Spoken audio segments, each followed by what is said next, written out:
దేశంలోనే అత్యున్నతమైనదిగా భావించే Indian administrative సర్వీస్లో శిక్షణ పొందిన కొంతమంది ఐఏఎస్ అధికారులు సైతం అవినీతి గడ్డి తినటం ఏపీలో హాట్ టాపిక్గా మారింది.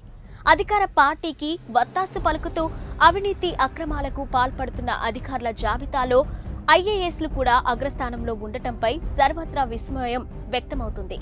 ఇక 2021 తిరుపతి లోక్సభ ఉప ఎన్నికల్లో ఏకంగా 30,000కు పైగా దొంగ ఓట్లను అధికార పార్టీకి అనుకూలంగా వేయించడానికి ప్రధాన కారకుడైన అన్నమయ్య జిల్లా కలెక్టర్ గిరీషాపై కేంద్ర ఎన్నికల సంఘం సస్పెన్షన్ వేటు వేయడం ఆల్ ఇండియా సర్వీస్ అధికారుల్లో కలకలం రేపుతుంది.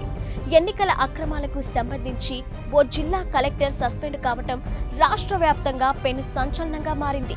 ఇక ఏపీలో ఓటర్ల జాబితాలో అక్రమాలకు అధికారులే అండదండలు అందిస్తున్న వైనం ఇక తాజాగా సస్పెన్షన్ వేటుతో వెల్లడి అయింది.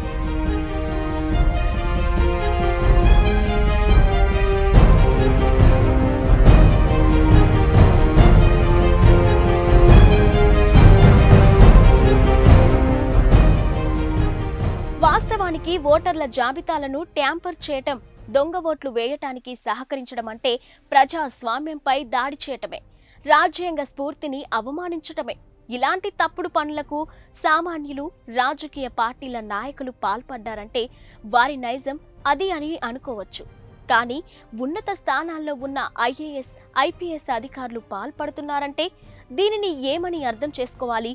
కంచే చేను మేసిన చందంగా ఏపీలో అధికారులు పనితీరు తయారవ్వటంతో ఎవరిని నిందించాలి అంటే అన్ని వేళ్లు ఇప్పుడు ప్రభుత్వాన్ని దోషిగా చూపిస్తున్నాయి. ఐఏఎస్, ఐపీఎస్ అధికారులను తమ గుప్పిట్లో పెట్టుకున్న వైసీపీ సర్కార్ ఎన్నికల అక్రమాలకు పాల్పడుతుందనే వాదనలు తాజా పరిణామాలు బలం చేకూరుస్తున్నాయి. ఇక తిరుపతి లోక్సభ ఉప ఎన్నికల సమయంలో మున్సిపల్ కార్పొరేషన్ కమిషనర్ గా ఉన్న ఐఏఎస్ అధికారి గిరీష ఎన్నికల అధికారిగా కూడా విధులు నిర్వహించారు. ఇక అదే సమయంలో తన అధికారిక ఐడి నుంచి ఏకంగా 30,000కు పైగా ఓటర్ ఎపిక్ కార్డులని అక్రమంగా డౌన్లోడ్ చేశారు. వీటిని వైసీపీ నాయకులకు అందించడంతో వాటిపై ఫోటోలను మార్ఫింగ్ చేసి విచ్చలవిడిగా దొంగ ఓట్లను వేశారని టీడీపీ, బీజేపీ వంటి పార్టీలు ఆరోపిస్తున్నాయి. ఇక కేంద్ర ఎన్నికల సంఘానికి బీజేపీ నేతలు ఫిర్యాదు చేయటంతో ఈసీ దీనిపై ఫోకస్ పెట్టింది. విచారణలో గిరీష అక్రమాలన్నీ వెలుగు చూడడంతో 2 ఏళ్ల తర్వాత ఆయనపై సస్పెన్షన్ వేటు పడింది. అయితే ఈ మొత్తం వ్యవహారం ఒక్క గిరీషతోనే ఆగిపోలేదు. ఇంకా అనేక మంది అధికారులపై ఇదే తరహాలో ఎన్నికల అక్రమాలపై ఆరోపణలు వెల్లువెత్తుతున్నాయి. దీనిపై కేంద్ర ఎన్నికల సంఘం ఎలాంటి చర్యలు తీసుకుంటుందో వేచి చూడాలి.